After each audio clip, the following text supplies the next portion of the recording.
Assalamualaikum warahmatullahi wabarakatuh. Perkenalkan, nama saya Fitri Deni dengan NIM 451241922. Di sini saya akan memaparkan penjelasan mengenai penelitian pengujian sampel air sungai menggunakan metode fisika, kimia, dan biologi. Adapun tujuan dari penelitian ini yaitu untuk menguji sampel air sungai secara fisika, kimia, dan biologi dengan menggunakan metode sederhana. Nah, adapun landasan teori dari penelitian ini yaitu air sungai merupakan salah satu sumber daya alam yang sangat vital bagi pemenuhan kebutuhan hidup manusia, sehingga kualitasnya harus tetap terjaga. Namun, pada kenyataannya sebagian besar air bekas kegiatan manusia dibuang ke sistem perairan tanpa melalui proses pengolahan limbah sama sekali terlebih dahulu. Nah, hal tersebut menyebabkan penurunan kualitas air sungai. Oleh karena itu, pengelolaan sungai tidak bisa dipisahkan dari pengelolaan kegiatan manusia di daratan. Perkembangan penduduk dan kegiatan manusia merupakan salah satu faktor pemicu pencemaran air sungai. Sumber pencemaran umumnya berasal dari limbah domestik, industri, dan pertanian. Tingkat kualitas air yang dibutuhkan setiap kegiatan memiliki baku mutu yang berbeda-beda. Oleh karena itu, harus dilakukan pengujian untuk mengetahui kesesuaian kualitas air. Analisa kualitas air dapat dilakukan berdasarkan beberapa parameter. Parameter tersebut adalah parameter fisika, parameter kimia, dan parameter biologi. Untuk mengetahui beberapa parameter secara fisik, kimia, dan biologi, harus diambil 3 sampel yang dapat mewakili aliran dasnya. Nah, 3 lokasi tersebut yaitu hulu, pertengahan hulu hilir, dan hilir. Selanjutnya, untuk alat dan bahan yang diperlukan dalam penelitian ini. Yang pertama, pada pengambilan sampel, alat dan bahan yang dibutuhkan yaitu berupa APD. APD yang digunakan seperti sarung tangan, masker, jas lab, sepatu tertutup. Kemudian bahan dan alat yang diperlukan adalah tali rafia, gelas plastik, plastik es, kertas label, pulpen, dan gunting. Kemudian untuk uji fisika diperlukan termometer alkohol, air mineral, gelas bening 3 buah, kertas label, dan pulpen.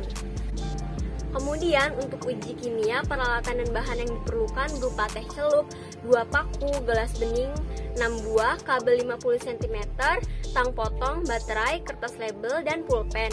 Sedangkan untuk uji biologi yaitu gelas bening 3 buah, air mineral, kertas label, dan pulpen. Selanjutnya langkah kerja.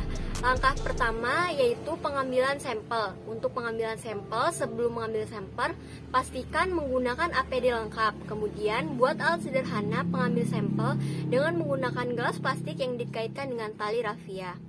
Kemudian ambil sampel air lalu ukur suhunya dengan termometer alkohol. Yang terakhir, simpen sampel air ke dalam plastik bersih lalu berikan keterangan menggunakan kertas label. Nah, untuk uji fisika, siapkan 3 gelas plastik bening lalu isi dengan 1/4 air sampel, kemudian ukur suhunya lalu catat hasilnya. Masukkan air mineral ke dalam gelas hingga penuh, lalu lihatlah perubahan warna dan endapan yang terjadi ketika penambahan air mineral, lalu catat hasilnya. Kemudian untuk uji kimia, yang pertama menggunakan air teh, yaitu siapkan 3 gelas plastik bening, masukkan 1/4 air teh ke dalam gelas, masukkan air sampel ke dalam gelas hingga penuh, kemudian diamkan selama 12 jam lalu amati perubahan yang terjadi. Nah, untuk yang menggunakan baterai, siapkan 3 gelas plastik bening, masukkan air sampel ke dalam gelas sampai hampir penuh. Rangkailah kabel dengan baterai dengan output yang dililitkan ke paku.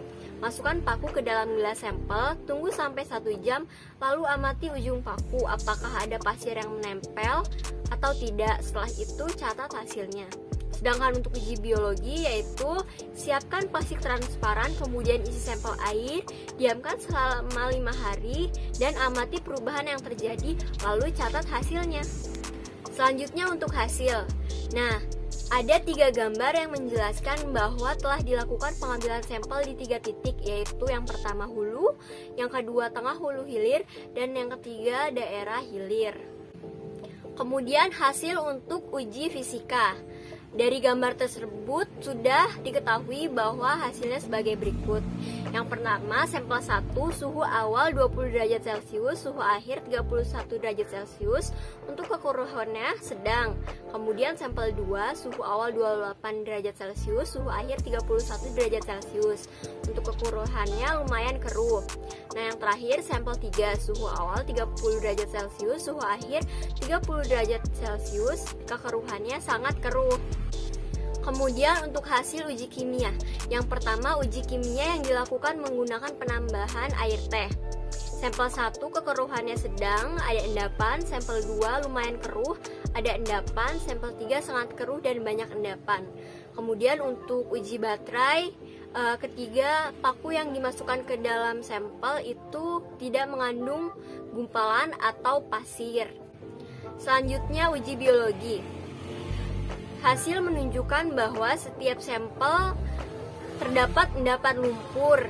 Hal tersebut terjadi karena pada pengambilan sampel kemarin hari terjadi hujan. Selanjutnya pembahasan.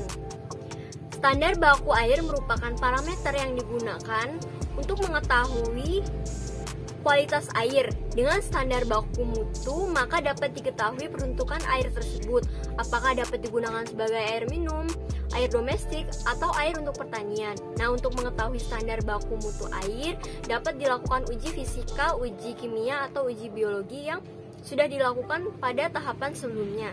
Untuk hasil uji fisika sendiri, berdasarkan hasil terlihat bahwa ketiga sampel mengalami perubahan warna menjadi lebih bening. Itu artinya derajat pencemaran pada air sungai dapat dikatakan rendah. Kemudian untuk uji kimia, pada penambahan air teh menunjukkan setelah didiamkan selama 12 jam terdapat endapan yang tidak terlalu banyak. Hal ini menandakan air sungai tidak dapat digunakan sebagai air minum. Untuk uji baterai sendiri, hasil menunjukkan bahwa air sungai tidak mengandung unsur besi dikarenakan tidak ada pasir atau gumpalan yang menempel pada paku. Dan untuk uji biologi, hasil ketiga sampel menunjukkan terdapat endapan lumpur. Menurut warga, pada lokasi 1 dulunya digunakan sebagai air minum, tetapi semakin waktu air sungai hanya digunakan untuk mengaliri sawah. Untuk ketiga uji yang sudah dilakukan dapat disimpulkan bahwa yang pertama, uji fisika menunjukkan pencemaran air sungai berada pada tingkat rendah. Kemudian untuk uji kimia penambahan air teh dapat dikatakan terjadi endapan. Dan untuk penambahan baterai tidak terdapat gumpalan pada paku. Sedangkan untuk uji biologi dihasilkan endapan ketika didiamkan selama 5 hari. Sekian pemaparan saya mengenai uji sampel air sungai menggunakan metode fisika, kimia, biologi secara sederhana. Terima kasih atas perhatiannya, kurang lebihnya mohon maaf. Wassalamualaikum warahmatullahi wabarakatuh.